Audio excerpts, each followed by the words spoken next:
Welcome to the Mundeezy podcast. I'm your host, Emmanuel Munda. Today we celebrate boss mamas. Why boss mamas? Well, Mother's Day is just around the corner.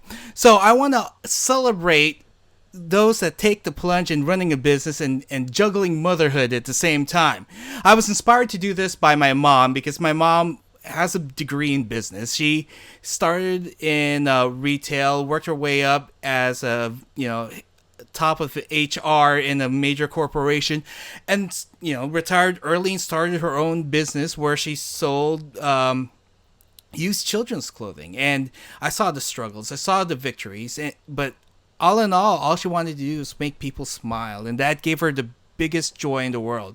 So tonight I bring you a few of my dear friends who are taking the reins of having children and running a business. So first up, one of my high school friends in Boston who's a realtor that's juggling 3 boys.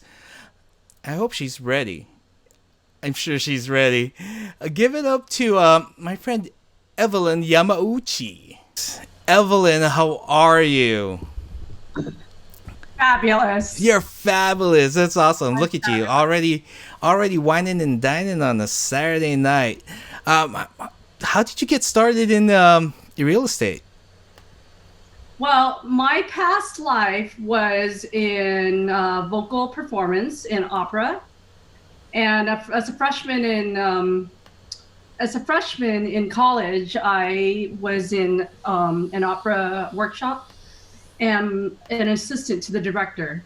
And one of the singers is a real estate agent, and he asked the director if she knew anyone who might be a good assistant. And she recommended me, and that's where I started. I started working for 4 top agents in Pasadena. They're top-notch agents. One is now the manager at the Beverly Hills office at Berkshire Hathaway, and they're all very successful agents. So I learned from the best. And I think I worked for them for, 8 years, 10 years. I'm not sure, 8 years. And then I moved to Boston when I got married. And I thought, hey, I learned from the best. Why not start my own business in a new town? So, yeah. How do you manage just being a realtor and having, boys running around you all the time? Oh, it's very hard. I wasn't sure I was going to have kids, when I first got married. But when I started real estate, I found out I was pregnant. I actually got pregnant a week after I started in the business. And, I learned my ropes. I was in a new town. And I was working for myself for the first time, and well. And what kind of struggles did you have? I mean, especially moving all the way across the coast and finding yourself in Boston and starting anew with. The biggest struggle is in real estate. You make connections. Mm-hmm. You make connections between buyers, sellers, and the properties, and you got to know the area. So I spent the first 2 years in the business trying to learn the business and all the ins and outs of the neighborhoods. I was from LA. LA was my hometown, and being in Cambridge and Somerville area, I didn't know anybody. I had to. Those were my initial struggles. I had no idea who I was gonna sell to. I had no friends out here, just my husband. So those were biggest challenges. But after years, what's that? So what kind of victories did you get? You're doing really good over there, and I can tell. So you have a movie theater back of you. Like that's not fake. That's a real background. Well, we just moved here a couple months ago. But what worked for me was I Well, huh. I mean, You got to just delete list that. off any victories that you have. I mean, you were saying something earlier that you were the top something or other. Well, after, okay, so my first year in real estate,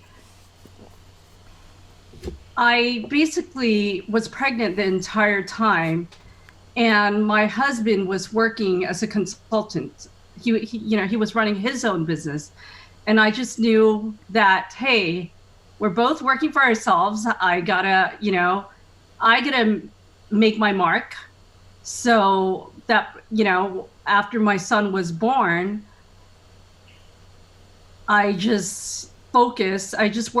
focus on getting to know various people in towns, the mayor, city councilman, I just Just making the networked my connections. butt off. I made connections all around, people I wouldn't think, I would ever meet. I met with the local homeless coalition. I started, um, I joined a board. Uh, I guess I joined, I was liaison between the residents and small businesses. So I just started making connections because I needed to make friends in town. I knew absolutely nobody. So, who's going to come up to me? I have to assert myself, right? Right. So I made those connections and I made friends, and um, And I that led you to. I started building my business that way. And basically, my business took off year 2 and 3 Hmm. in the business, even though I had an infant, a toddler then. And now you have And three. yes, my year 4 was pretty crazy because all my clients were bidding against, 2020.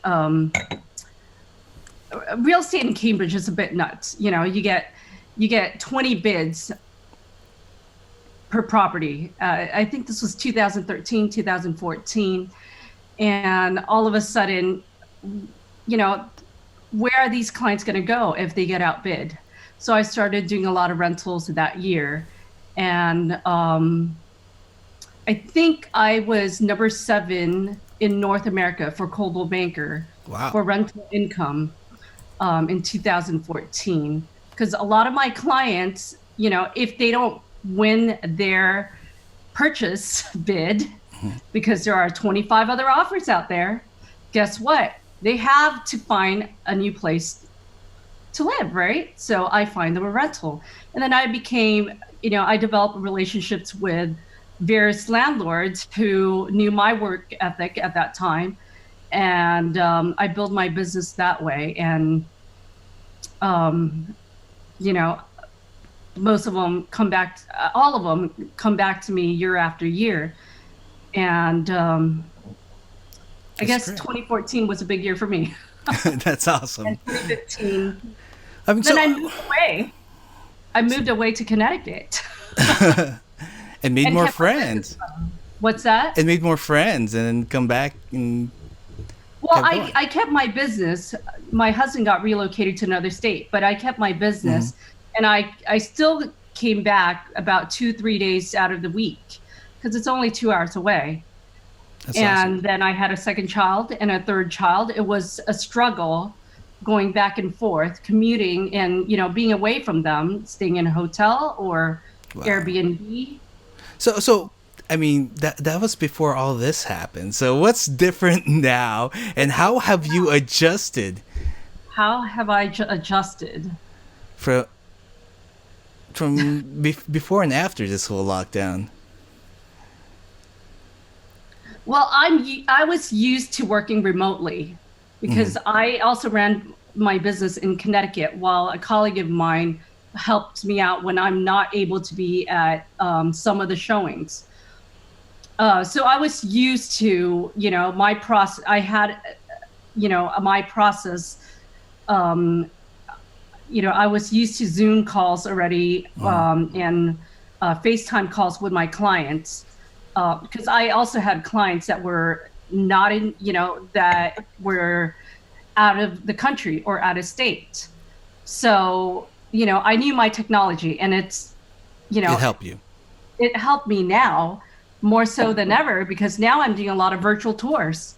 Oh, wow. And, a lot of people are still struggling to learn the technology these days, but we're all thrown into COVID-19 2020, and now all of a sudden all of us have to use new tools to navigate through our businesses, and that's basically what I'm doing now constantly. And I'm on Zoom calls, I'm doing showings, virtual tours, and speaking through virtual tours, live in-person tours, and the Matterport, like a dollhouse tour. Oh, okay. Yeah. That's pretty cool. I mean, just utilizing technology, and you're no longer having to go to the property to make your tours. Yeah, but it's really difficult, Right. especially with 3 kids at home. Making a mess in the background and... Well, yeah. Well, I'm fortunate and great. I'm so grateful that we're all living under one roof now, and we just moved into a new home, just as COVID was hitting us all around. And I'm fortunate enough to live in a 8,000 square foot home where I can hide. I can try to hide somewhere if my kids are trying to find me. That's a nice cozy home, isn't it? All right, so you have any advice for moms that, I mean, already having the children and going through that, but do you have any advice for them that want to be in real estate? Advice for them in real estate: don't get into it. Just don't get it. Oh, no. There are so many agents out there, but I mean, there are also so many houses. Basically, what I enjoy in real estate is putting people. I do work a lot in the leasing, rental industry. I love putting together landlords and tenants. I'm a matchmaker.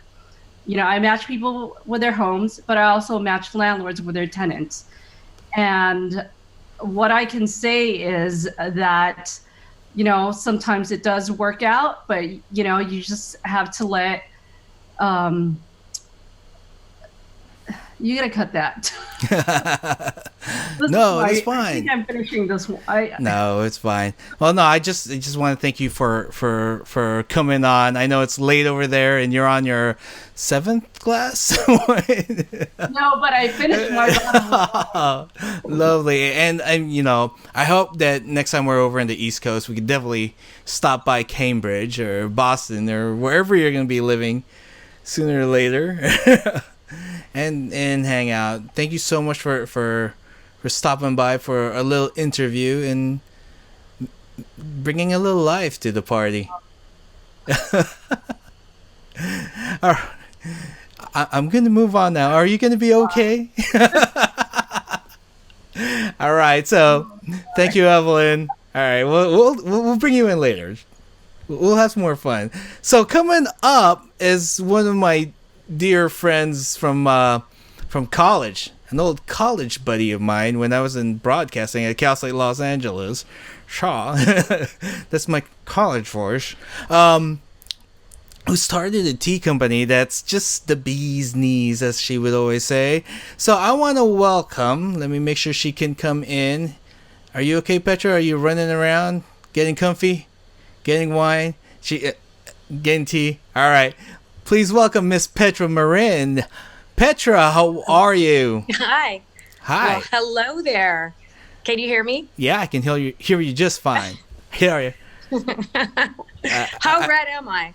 How Does lighting make No. me look like a cherry tomato? No, I've seen worse in Zoom, so it's all good. Okay. Yeah. It must be the wine that I'm enjoying with Evelyn. Oh. I'm sure. So tell us a little bit about Union Jack's tea. Tell you about Union Jack's tea. Yeah. Sell it. You got Sell it? Oh my sell it. gosh. I need to read off of a paper. Union Jack's tea. Well, we're a women-owned business, a women minority-owned business, based out of LA County. We're located in Glendale, La Crescenta area. I've sourced teas from all over the world, top quality, from all over. And let's see. We pride ourselves in excellent customer service and educating our customer. And we are also known for giving a unique experience for tea. You know, the Victorian tea, afternoon tea trend is not popular anymore. So we have a new twist. It's like a little bit of a niche market. We are all British branding. You know, I'm an Anglophile. And when you come into my store, you'll probably hear some British rock band. So, but, you know, we're purveyors, and we specialize in loose leaf tea. We don't serve tea yet. Eventually, we're going to have a tea cafe once this virus is over. We were looking for a spot, but That's awesome. That's us. So, I mean, how did you get started in tea, of all things? I know, crazy. You're not going to believe this. So you and I went to college together, right? When we met, I had just ended 6 days before my wedding day. I was the runaway bride. What? I was living in New York. And my fiance at the time was in medical school.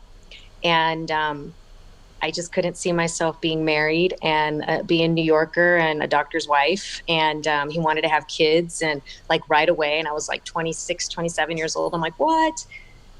So I ended up calling the wedding off and went to Cal State LA. And that's where I met you in a production class. And you sat in front of me. Yeah. And I thought you were going to be the one that sat behind me to cheat off of my...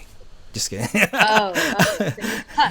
Okay. So you assumed. No, I assumed. I know. Maybe you would have cheated off of me. Nah. Yeah. So we met in college, and I didn't really know what I wanted to do. You know, I took the LSATs to become a lawyer, an immigration lawyer, like my dad, and that wasn't my calling. And so when we graduated, I ended up meeting somebody and worked for a Warner Brothers show. I did the Sharon Osbourne show. We did that for a while. And then during hiatus, another show was coming up. So we had a couple of months. This is a crazy story. So a friend of mine was working at Whole Foods Market. And this is when like the organic trend was going on and yoga and Zen. She's like, work here instead of getting unemployment, because that's what you do when, you know, you're in between shows. So I decided to apply. I got a job as assistant manager in the coffee bakery department at Whole Foods Market. That's how it started. And obviously the pay was better than TV. The benefits were amazing. They gave you stock options up front. So I'm like, I think I might stay for a little bit. And I didn't go back to TV for 3 years, but I owe my experience with the tea industry to Whole Foods Market, because they're the ones that taught me how to run a business and be a business owner. And they sent me to the World Tea Expo, and that's where I got contacts. And it's a very small industry. The tea industry is really small. And I just knew that one day I was going to be a tea business owner. You know, it's part of my culture and my heritage. And the Hispanic community, we drink tea for medicinal purposes. And I just love it. And I'm like a tea nerd. But I just knew that we needed something different. And so that was about, I don't know, when did we graduate? 2003? Well, yeah, 2001 for me. I think you were like the year after. You're right, 2002. Yeah. So I just thought about the idea and put it in the back burner. And in 2007, I was already married and had a daughter, and I visited the idea of opening up a tea business. And of course you don't. I don't know how Evelyn does it with 3 kids, but I had one. And 5 years later, when Mateo was 5, I'm like, and I went back to TV and worked on TV shows and dealt with all the television bullshit and nepotism. And, you know, I'm older, and my last gig was 3 years ago, and I felt like I was being pushed out. I was a production associate manager, and my production manager was a punk. And after that show ended, that's it. I sat in my room. I said, I'm going to create a brand, a tea brand. And I had saved Union Jack's tea. I purchased the URL. Is that what it is? Yeah. The URL? I don't know. And I purchased it like 8 or 10 years ago. And I just created this brand in my bedroom in 4 months. And okay, great. So I have a brand, right? What do I do with it? Someone said, so what are you going to do with it? Open up a store? I'm like, oh, shit. So I decided, why not try farmers markets? And it turned out to be the best thing ever, because one farmers market in Montrose in my town led to the farmers market in Pacific Palisades. And then from there led to Calabasas. And then I saw that there was a demand, and my product is unique, and there's nothing like it in LA because I'm a research guru and there's nobody like my brand. And then just last March, I'm driving down the street 3 minutes from my house, and there's a shop for lease. And I thought, okay. And that's when I contacted you, and I said, oh my God, I'm going to take the plunge and lease a shop. Because of reasons with the owner and stuff, it can't be converted into a cafe, but which is good too, because this is baby steps. The rent was reasonable, wasn't going to break the bank. I had about a year savings to, help me. And we just celebrated our 1 year in March, and it's the best decision I've ever made. A lot of people recognize my branding from my town. The best thing is to start a business where people know you. And then I hired you as my production manager. You gave me and who helped 6 me weeks to put up together a retail store. Yeah. That was fun. that was actually fun. I mean, it's definitely a little stress here and there, but it's a good stretch, and you were great. Everything you followed it to a T. Get it? Follow it. Never mind. To a T. I mean, I owe a lot of it to you and to helping me make things happen and source my product and the look and the feel of the store. And I think when people come into my shop, that's the first thing they say is, oh my God, I didn't expect it to look like this. Or, oh my God, this is the coolest place, So I'm blessed. And with this COVID-19, I've never been a business for online. I've had my website since the farmers market days and wasn't popular.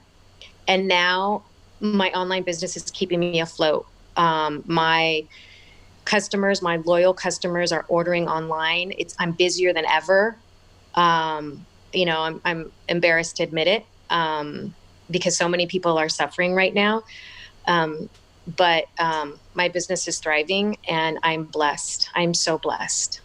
That's I'm really awesome. lucky. So yeah. I mean, and I get to work from home. You already answered my next question: is how did you transition from a retail store? When this thing hit, right? Because there's nobody walking through your door. And we were scared. I couldn't believe it. I said, "This is the worst timing ever. How could this be happening right now?" We couldn't celebrate my 1 year anniversary. We were going to have a party, but because by then they said that we had to do a safer at home.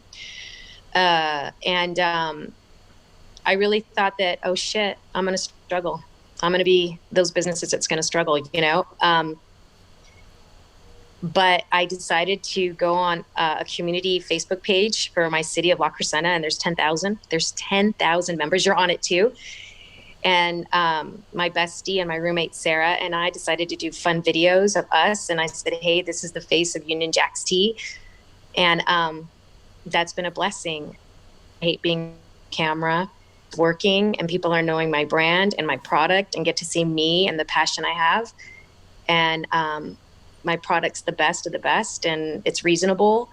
And you're supporting a woman-owned business and within the community, and people love my shop, and that's been keeping us alive. But the transition's been tough, juggling my 13-year-old I have a newly turned 13-year-old. She turned 13 on Monday. So trying to juggle giving her time and attention and the school and orders. It's been tough, but we're managing. Thank God I don't have 3. So what's something you wish you knew before starting this business? Something I wish I knew. I wish I knew. I think I wish I had more skills, marketing skills, learning how to navigate through the platforms through, Instagram and Facebook. And, I wish I had those skills. I wish I had some friends, millennials, that would school me and guide me, to have more exposure. Because I think once people see what my brand is about and see the quality and see how cool my stuff is, I think there's no doubt why wouldn't they want to buy it. But I don't have a lot of exposure, I wish I learned that. Well, more silly videos would help. Definitely just keep those up. more silly videos. They're coming. Hey, I'm enjoying them. I'm like, that's not the Petra I know. That's not the dancey dance. You're so serious all the time. But I am. But you know what? You gotta do what you do to sell, right? Just like I'd be juggling barbecue sauce if I had the time. So by the way, get some barbecue sauce. It's good stuff. Anyhow, thank you so much, Petra. I mean, thank you for swinging by. Sorry about all the technical issues that we've had, but my friends were gonna watch live and support your podcast. What a bummer. Don't worry, they'll get the video tomorrow morning and they'll be fine. Okay. We'll share it, make it go viral. See Evelyn's still drinking. No, you're done? All right. Yeah, Evelyn. Wine. Here, Sarah. It's fine. Wait, let me bring Evelyn back in. Cheers. She's munching back there. Hi, Evelyn. Cheers. Cheers all the way to Boston. Thank you guys so much for joining and we'll all right. Yeah, so tell people where to go now if they want to buy tea and they're stuck at home and they need tea. Oh, yes. Please, people, friends, support women-owned business. Your local. Here we're in La Crescenta, Glendale. It's jackstea.com. That's it. Jack's Tea, just like my shirt says. Jackstea.com. Get the best tea. We have free shipping right now. And that's it. Try our tea. That's awesome. All right. All right. Thank you. I'm gonna let you go. All right. Have a great night. Thank you. Nice to meet you. Bye, Evelyn. All right. Let's see. Who's coming up? Who's coming up next? So I met this lady over a Zoom panel discussion. I got to be part of a panel where we discussed, how nonprofits should approach COVID-19 and other sorts of crises. And it was less than a week into the California lockdown, and I think we were still stunned. And the situation was definitely something new, and she gave some awesome advice. And one stuck with me. Now, it was really cool because it definitely affected businesses and organizations in the same way. And the quote that she said was, "Now is the time leaders rise." Isn't that amazing? So I wanted to welcome, let me make sure I can bring her in here. Please welcome April Diaz. April, how are you? I am alive. We're joking a lot these days, like we're living our best life. This is totally amazing. So yeah, we're breathing. We're okay. We're hanging in there. What's How about the saying? you? 6 feet apart is better than 6 feet below. I think we can. That's a fantastic saying. Yes, you should tweet that and tag it and all of the things. Yes, the 6 feet apart. It's so hard. But it is. I was taking a walk today and saw a neighbor. I'm like, I wanted to give him a hug. I know. You're just like, hi. Exactly, and he ran away. Totally. Step off the sidewalk, wave from a distance, keep going. Yeah, it sucks. But at least we have Zoom, and we make it happen. I mean, how many happy hours are there now for just Zoom? So I'm grateful for the technology. So you're the CEO and founder of Ezer and Company. Tell me, what exactly do you do at Ezer and Company? Yeah, so We're just a year old. We're brand spanking new, really. We actually celebrated our first birthday the day that California went into quarantine and stay at home, shelter in place, all of those orders. So it was a memorable first birthday. But we are a coaching and spiritual direction and transformational resource company. And the song that we sing, the thing that we're most committed to and passionate about is helping women become warriors and lead in all spaces. If you look at what's happening all around the world and even locally, right? Like in our churches, in our workplaces, and our families, women are not equally represented in leadership and in power and resourcing. And so we want to help correct that. We want to help to see women be in those equal spaces. So we're all about activating women to live and lead with wholeness, and to do that in full partnership with men. It's not just a feminist movement of like, let's take over the world. Like, we really believe that we need to do that with men, that when we can do that in partnership and in equality with each other, the world is a better place. So we've got a lot of work to do in order to see more of that happen. I mean, not to be more specific, but I mean, how exactly do you do that? Is it coaching or?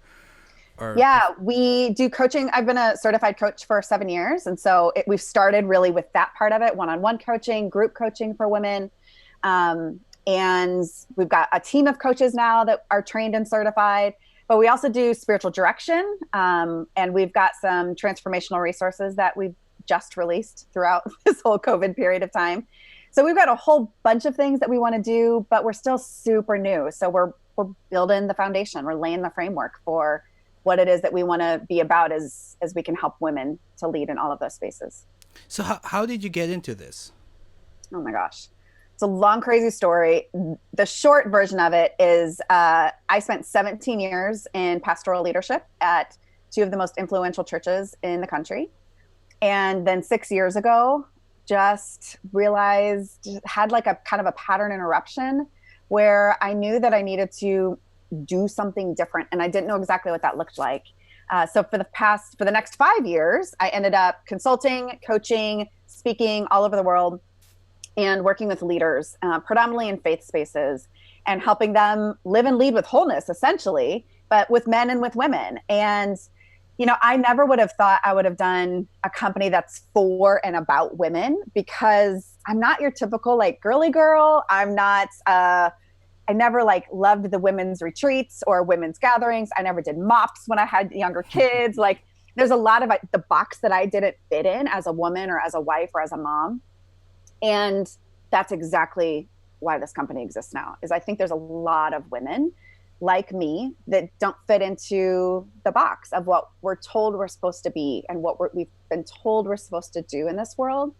And so it really birthed out of this holy discontent and out of this sense of what I wanted didn't exist for me. And I wanted more than like inspirational quotes on social media. I wanted more than like a personality driven company. I wanted to develop, to link arms with a company of women and of men that are all about this wholeness idea and this partnership idea better. And so yeah,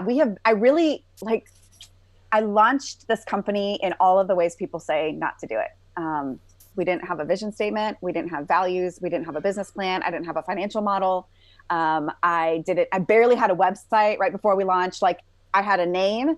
I had this general vision and this kind of angst, these senses of all that's not right in the world and things that I wanted to be different, and a really rudimentary website and 20 plus years of leadership experience, and training and speaking that I had. But I launched it because I sensed that I needed to build a company in the company of other men and women, and to not have it be like my thing. It wasn't the April Diaz show. This word Ezer is a Hebrew word for warrior, for rescuer, for strong helper. And so I wanted to be able to do that, plus a company of other women and men. So that's what we're doing. That's awesome. What kind of struggles did you have in creating Ezer and Company? Well, I've never launched anything from scratch. I realized about a year and a half ago, I have spent 20 years designing other people's visions and developing them, birthing them, growing them, but all with all with a salary and benefits and a team and resources that came behind me and just said, we'll put these things together for you so that you can develop this vision. But I have never done any of that from scratch. I've never been a business owner. I have had entrepreneurial gifts, but it's never kind of risen and fallen on me. So that's been challenging to put a CEO business hat on and figure out how do you actually build a company, not be an independent contractor, not be a self-employed, one-off person, but to really build something that is meaningful with other people. So I think that's been the biggest thing, is just all of the business stuff that I've needed to learn and to do it without the safety net. Of course. What about victories? I'm sure you have quite a few of those.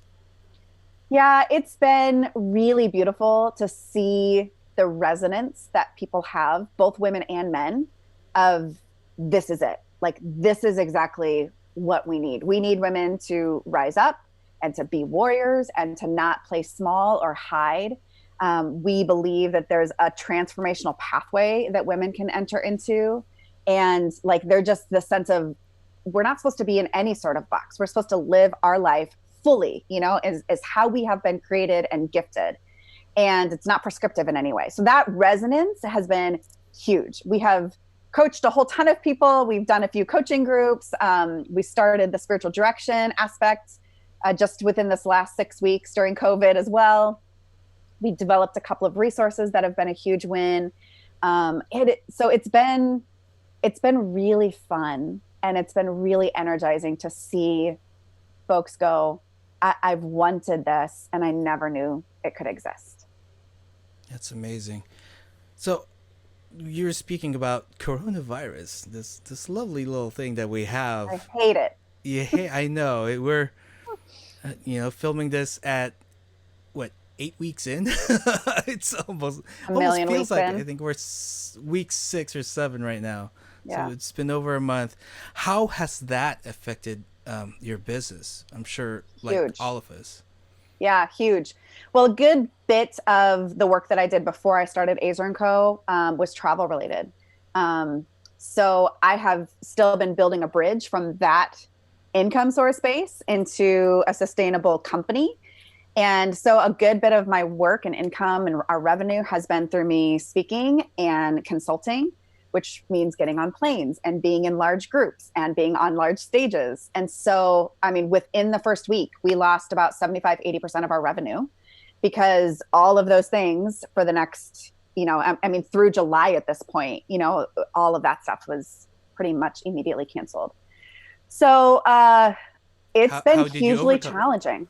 So, what are ways that you've adapted? Because that's the biggest thing right now, is pivoting and adapting to the situation. Mm-hmm. Yeah, I spent about a week really sad and really overwhelmed, because at that same time, distance learning started and kids, schools got shut down. We've got 3 kids in elementary school, and my husband got a promotion at work that same week, which is a whole different new learning curve for work and responsibility for him.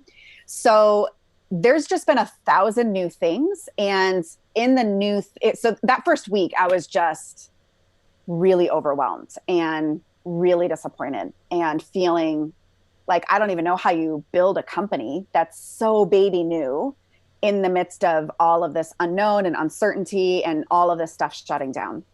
Now, thankfully, I think it's the best time to be an entrepreneur, because entrepreneurs naturally are creating, designing, looking at the needs of what people have and looking to figure out how do you help solve some of those problems or lead them towards something better. And so after that first week of just crying and sad and overwhelmed, I gathered some teams together. And it's one of the things that I'm best at and love the most. And so we figured out 5 different things that we were going to do in order to pivot. We do coaching certification training, and I do that with a partner. So he and I went from doing it live in Chicago in a couple of weeks to doing it online, and recrafted how we would do that. And the response was fantastic. And so we're already 3 weeks into that whole certification process for a whole new group of coaches, because they know they want to be prepared for when we get through this and folks are wanting to know, how do you get from where you are to where you want to be? We created 2 rite of passage experiences for teenagers that are graduating from high school, because they're losing these once in a lifetime opportunities, these milestones of prom and graduation. And so the youth pastor in me, who, worked at a church for a really long time, I know how to do that. I know what it looks like to help families and teenagers to reclaim things that have been lost. So a couple teams of people put together these rite of passage experiences. And then we also put together really just 30-day packages for coaching and for spiritual direction to help folks in groups figure out how they wanted to move forward and into this whole experience. So we did all that in the span of about 3 weeks and are now offering it and connecting with people. And so, it's not like selling like gangbusters, but there's been resonance, and there's been I think a sense of this is a company that wants to listen to the needs of the people and provide actually valuable, beneficial things so that I can be transformed and be more whole. Are those going to be permanent changes that you can actually offer and add to your arsenal of services?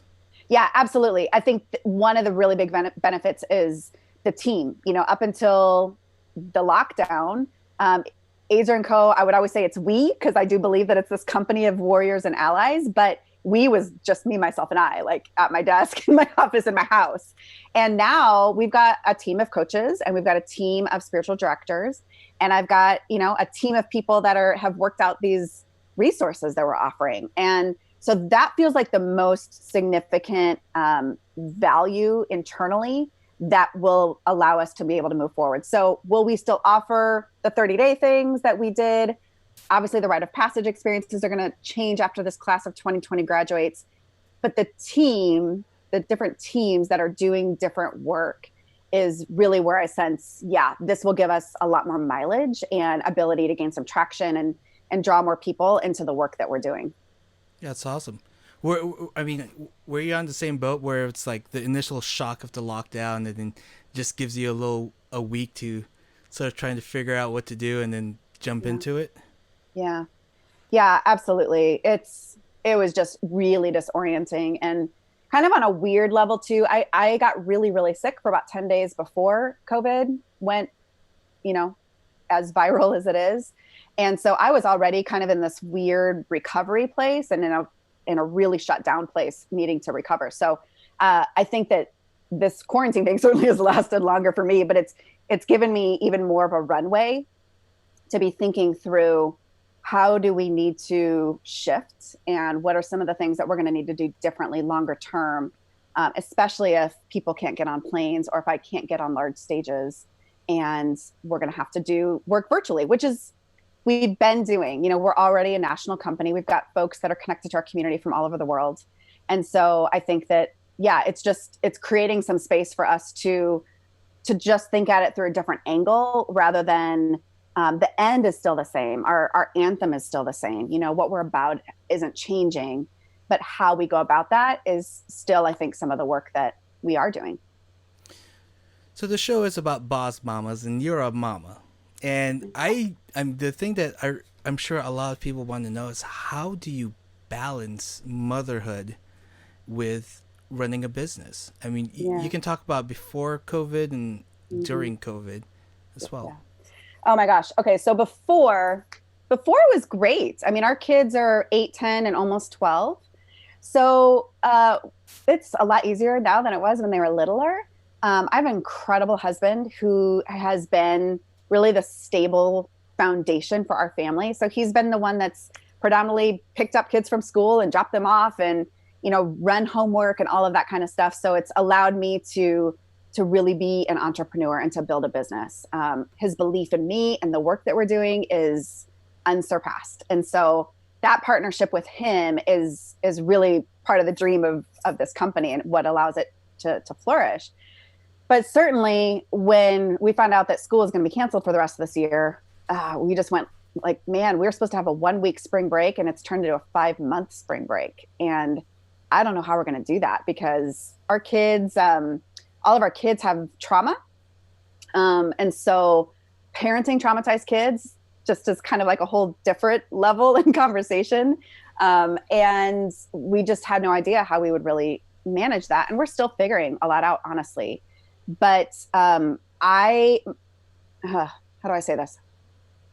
My primary commitment is to raise world changers and to see my kids live and lead with wholeness themselves. I believe in Mother Teresa's quote that the best way to change the world is go home and love your family.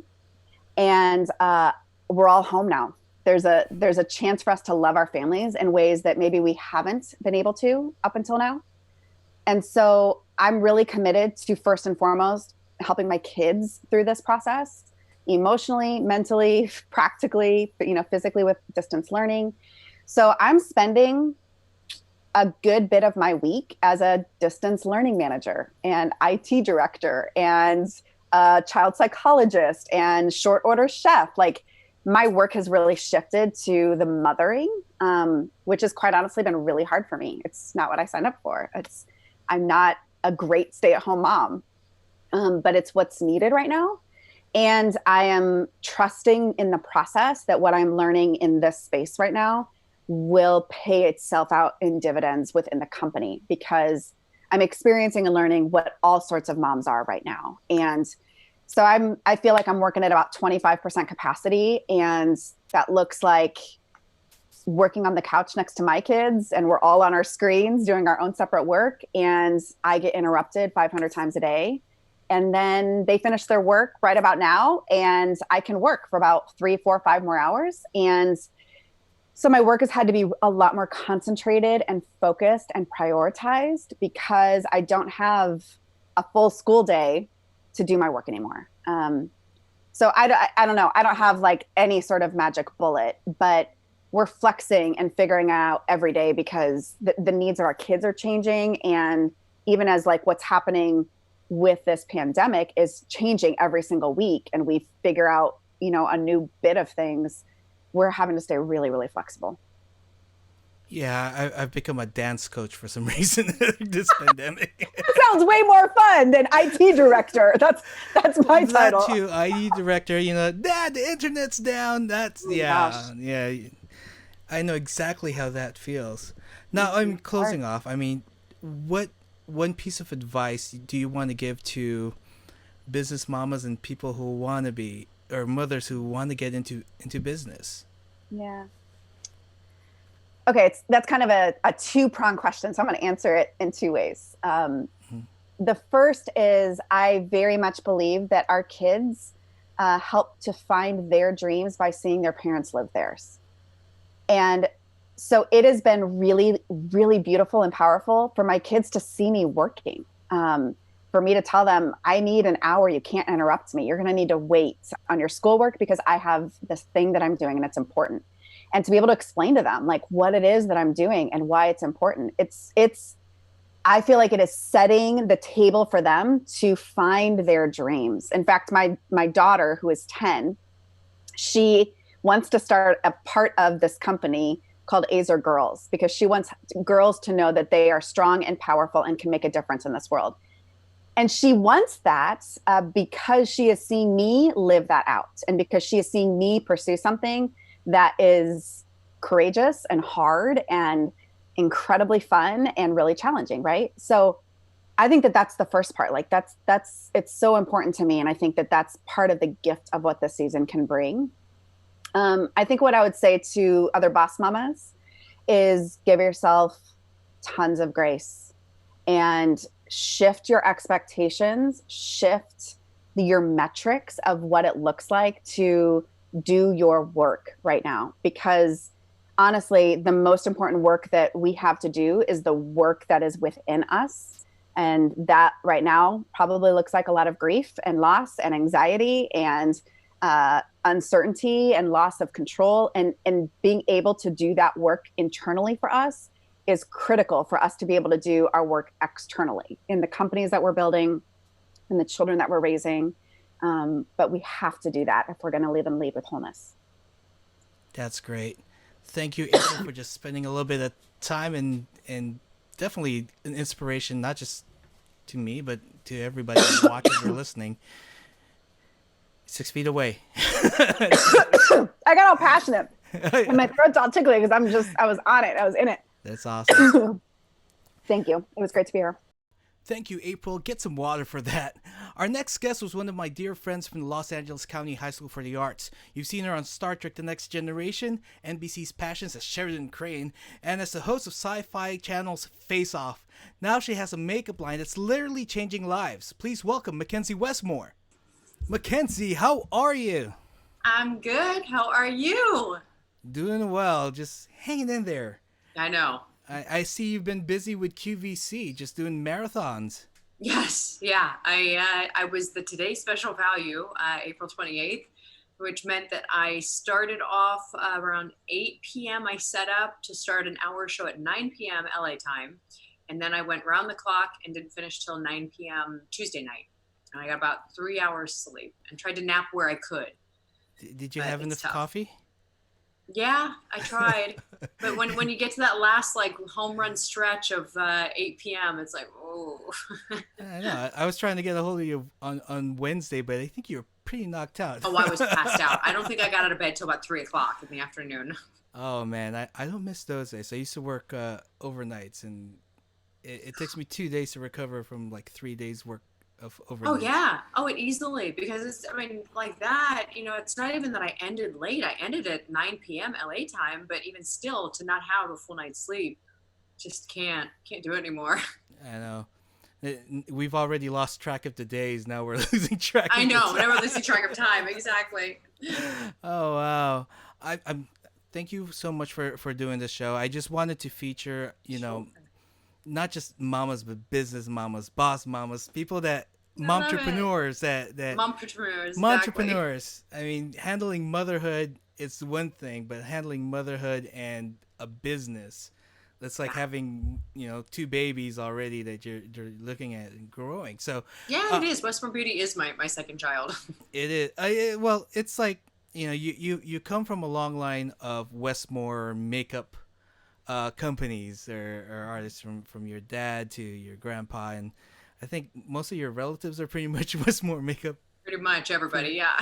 Yeah. So I mean, what really got you into wanting to join the family biz? As when we were in school together, I was in acting, I was in singing, but I did take some makeup lessons, and I continued afterwards. I was always, fascinated by it and interested in it. But at the end of the day, I wanted to be an opera singer, and I wanted to be on TV or film or Broadway was really my ultimate goal. And I went that path. The thing was, though, is that I'll never forget when I was on Passions, which went on for 9 years, which is amazing for a soap opera. And thought, here we moved over to DirecTV from NBC, and DirecTV came in and they said, here's to 30 years on DirecTV. And then a couple months later, we were canceled. Then I bounced over to All My Children for a little while, for about a year. Then there was nothing for a little bit. And then I got to Face Off, which I thought, okay, this is cool. Makeup show. This is fantastic that I'm on this makeup show and my dad is the mentor. And then the wheels started turning and I started thinking, okay, I was on a show before and it went under when we didn't think it would. This show's not going to go on forever. No show does. I need a backup plan. And I didn't see it as a backup plan, but I saw it more as my next step in life. And so that's when I started to formulate a makeup company and came up with some products, and then took the concept and the idea to QVC, because I thought, what better place than QVC? So brought them the family history and the story and the lineage of fourth generation. I started with my great-grandfather being actually a wig maker to the royal court in Winston Churchill's barber. Wow. And continued from there into makeup artistry. And the first makeup artist in Hollywood, as Adolphe Menjou shaved off part of his mustache in silent films, didn't know what to do, and ran into my family shop, and they sewed together a piece of hair lace wig. And that was really the birth of the makeup artist in Hollywood, because there was no such thing at that time. And then 1,000 films under the belt, Gone with the Wind, Creature from the Black Lagoon, 10 Commandments, my dad doing Rocky and Raging Bull and all the Star Treks, and Elizabeth Taylor's Personal for 10 years. There's so much great history and lineage there. I thought I've got to continue this on, not just for myself, but for my family's history as well, and to keep that history going. Wow. I remember hanging out at your place back in the days, and I saw that Oscar from I think it was Rocky. From Mask. From Mask, yeah. And I'm like, yes. Yeah, so sorry, Mr. Westmore, about the fingerprints, but I had to. He never minds. Everybody always grabs it. It may be the only time I'll hold an Oscar, so. But I remember your dad and I were sitting at the pool, and he was giving me makeup advice. Like, yeah. I pretty much said, how do you get into it? He's like, yeah, you got to go through, what do you call that? You got to train under somebody, and then you work apprenticeship. Your way up that, yeah, apprenticeship. Mm-hmm. And yeah. I'm like, yeah. But and seriously, though, right after high school, I ended up working for Universal Studios, being a character, because they were trying to do their Halloween Horror Nights again. And I ended up being a makeup artist for that time. As soon as I got my makeup done, and I did makeup for about 12 other people before. God, I had no idea. Sorry, yeah, and although I would have gone that route if I didn't end up getting jobs doing stunts for Power Rangers and for Universal, because it's still one of my obsessions. I mean, as soon as Face Off came on, my family watched that religiously. That was like one of our family times, and like seeing how things are put together. So I might have to ask your dad for a job again. I can tease a little something that first of all, I think I'm gonna start doing a little something on Instagram Live for Face Off fans. Oh, I'm gonna start doing something soon. But I can tease. I mean, we were in the works of a new show pre-pandemic, so it's on hold right now. But a show that will definitely make Face Off fans happy. Awesome! I'm looking forward to it. It's super excited. It's virtual Face Off. Well, what I'll be doing will be, but I was in the works of a real production, going, we had everything set and ready to go, and then everything happened. So if you ever do a nailed it version of Face Off, I'd love to join in, pretend I know what I'm doing. Okay. Yeah. There's already too many what do you call that, influencer makeup tutorials, and I'm going, they're not professionals. I know, it's a little painful at times. I know.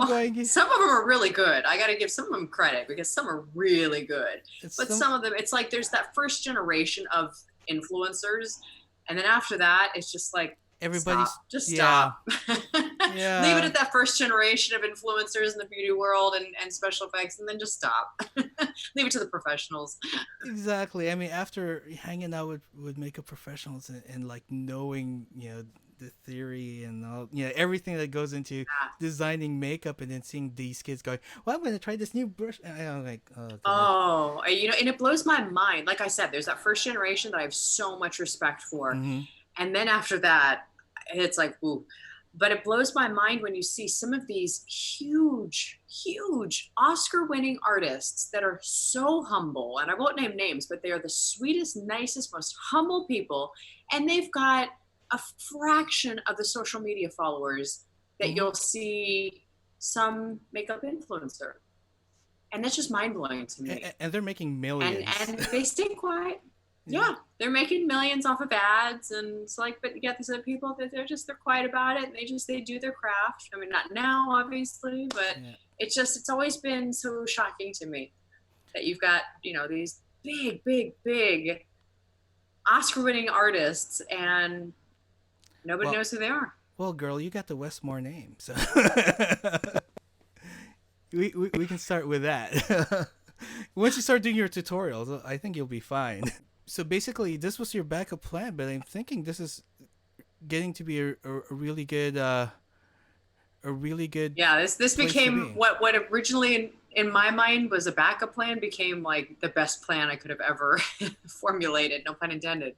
I mean, really, to be doing what I'm doing now, working with QVC, and now I'm teamed up with Guthrie Ranker. Wow. This has become a dream come true. I mean, this is beyond anything I could have ever done elsewise. I really feel so blessed and so lucky that I'm doing what I'm doing now. And I love it because I know that with the products that I'm putting out there, they're empowering women so much. You know, things like what my TSV was, which is the body coverage perfector. It's actually what I have on right now because normally I'm like the color of this pillow. But it gives coverage, it gives color, but it doesn't transfer onto stuff. Like I can rub and wipe and it won't transfer onto stuff, and it lasts for like 3-4 days. So things like that. I know it's giving women confidence. You know, other products that we have on the line, and that's what I love, and that's why I do what I do, because I get so many emails and messages from women that you know, just their lives are changed. They have freedom, they have confidence back. Well, during this journey of from where you started this idea to where you are right now, I mean, what kind of struggles did you face? A lot. Ooh, there's something I know I can't say for legal reasons, but there were a lot of struggles. There were definitely a lot of ups and downs. There were a lot of very scary moments. There were just it was not, you know, everybody thinks that some of these things are an overnight success, and they never, ever are. It was definitely several years in the making. And just trying to get clearances on things, and trying to, at one point, it was even a matter of trying to get my own name. That became an issue. And I'll never forget, my one business partner emailed me on Christmas years ago, and the family name was going up for sale on December 24th. And the minute it hit midnight on the 25th, he bought it. And he presented it to me as a Christmas gift and said, wow, here's your family's name. So it's things like that, you know, ownership of my name. Then getting formulations, getting all that approved, doing clinicals. Because, you know, when it comes to makeup, you don't want to just put stuff out there. You want to make sure that you have side. To me, you know, not everybody does this, but you want to be legitimate and you want to put science behind it. And that costs money. You got to do clinical studies. You got to do test studies. And it's always very important to me that I always have that science behind my product. So that takes time and money. And, you know, it really was just it was a labor of love for the longest time, and testing and weeding out the people that were not good and did not have our best interests at heart, and really learning true colors of people. That was a big one for me. Somebody that was very, very near and dear to the entire family ended up being one of the weirdest stories that I can't say much more, but just really shocking how it turned out. But now to this day, knock on wood, it's smooth sailing. Everything's been amazing. And like I said, since my partner and I teamed forces with Guthrie Ranker, they have been the best partners ever that I could have ever dreamt of working with. So are we going to be waiting for what do you call it? An infomercial for? There is one. Actually, there is one. I've had an infomercial out for about a year now, but now it's cranking like nuts. I mean, I keep getting text messages from friends saying, I just saw you, like, oh my God, I just saw you here. I just saw you there. The best one that I've gotten so far, though, was, so the church that I go to, it's Bel Air Press. And I'm not Presbyterian, but I love their Love Like Flex service. And I just love the pastor. He just always gives such a great message.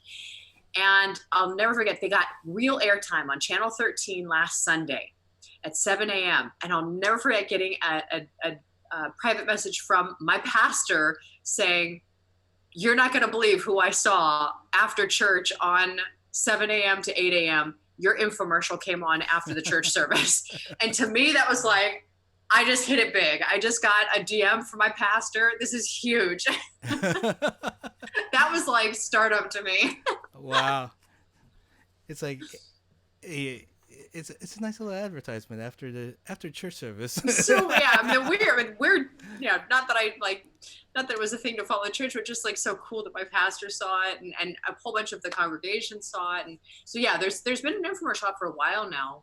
And yet again, we were getting ready to film another infomercial for a new product we have that's really doing well. It's an eye gel that diminishes the appearance of bags, wrinkles, puffiness. It really is like Botox in a bottle, and it works for 24 hours.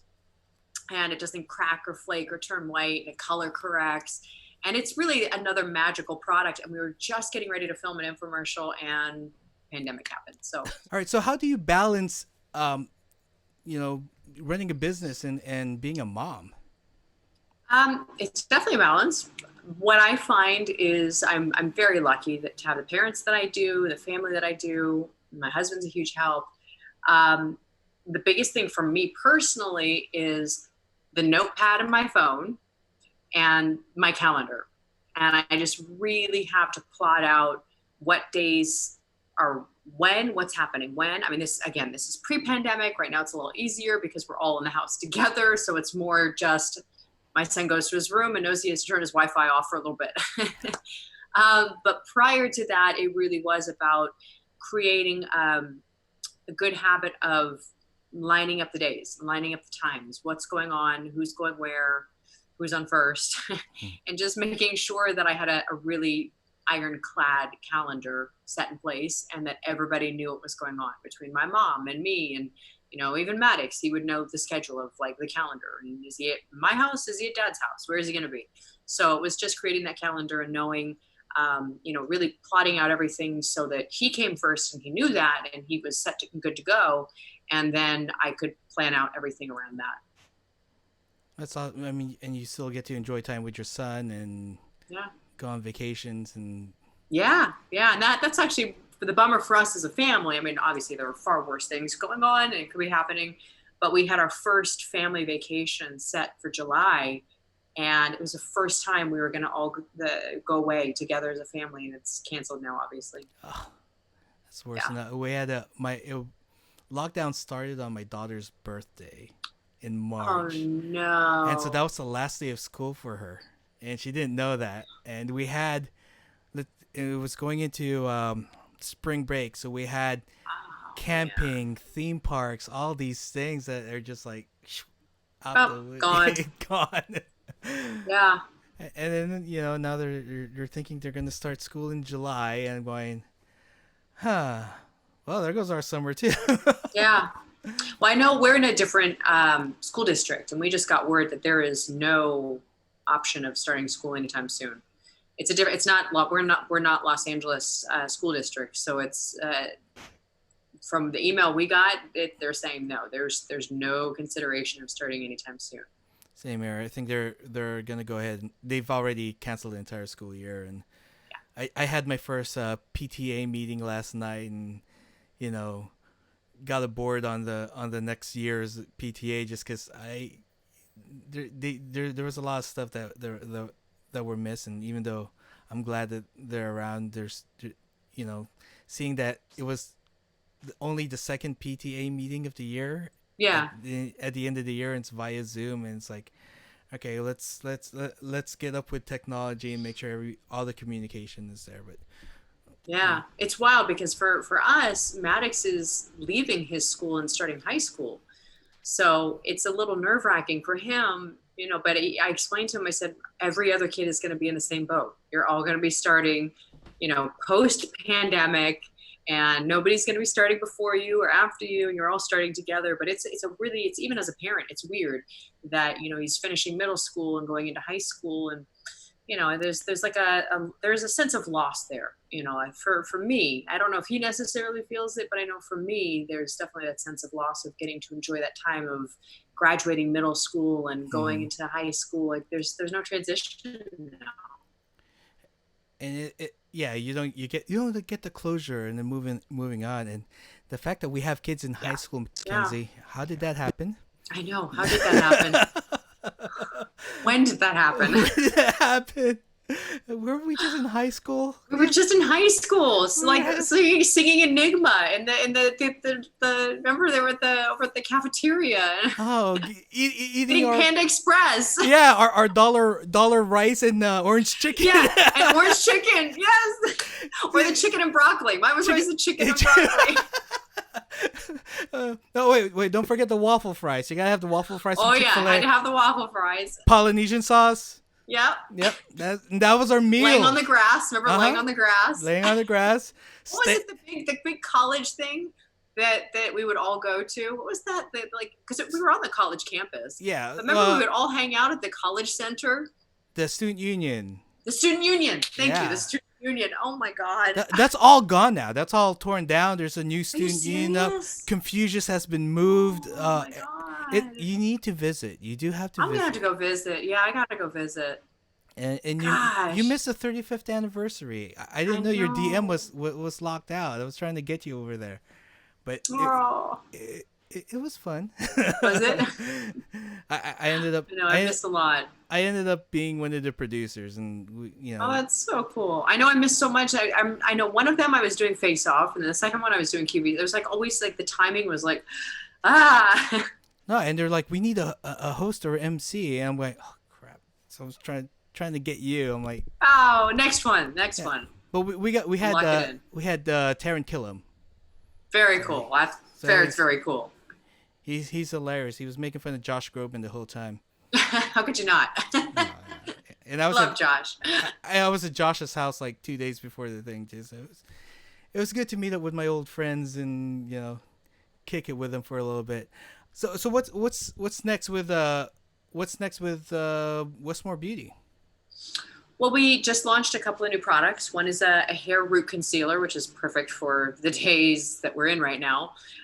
It actually conceals roots. I don't have it on right now, but I should. It conceals grays. It conceals white parts. And it is waterproof, sweatproof, transfer-proof, lasts all day until it's washed out. We launched what's called a 60-second face effect, which I like to call facelift in a tube. And it's for targeted zones of the face.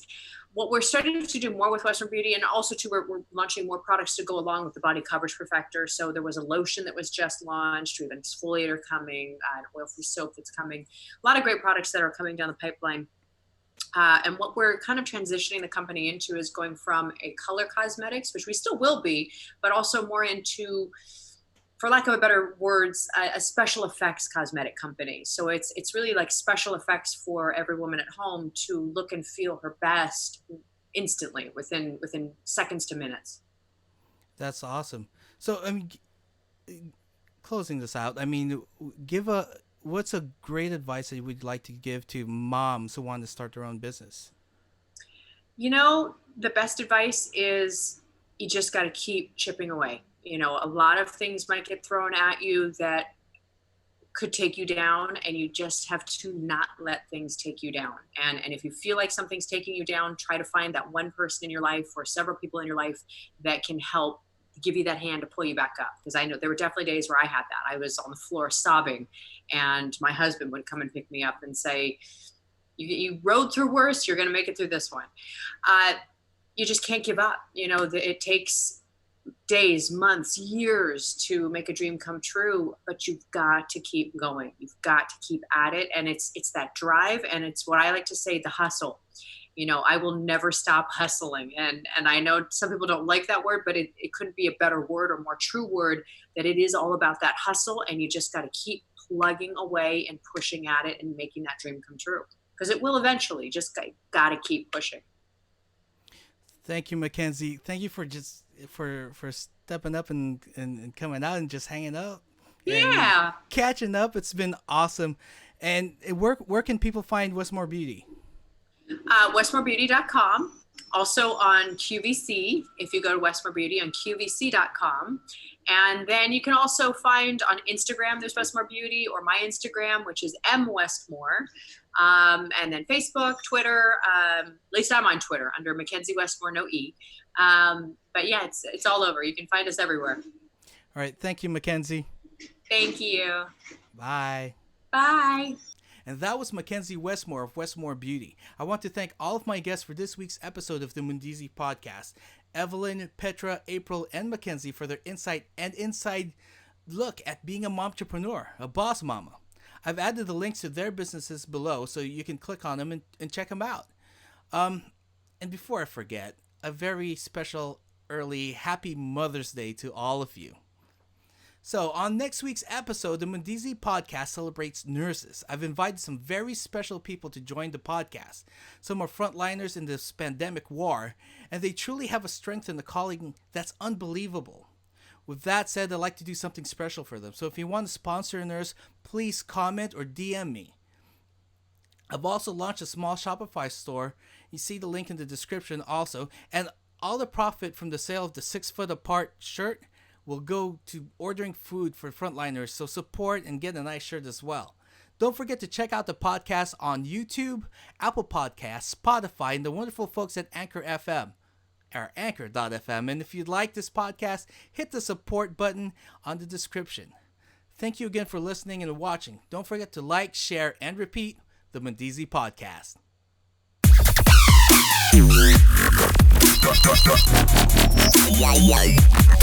Yeah.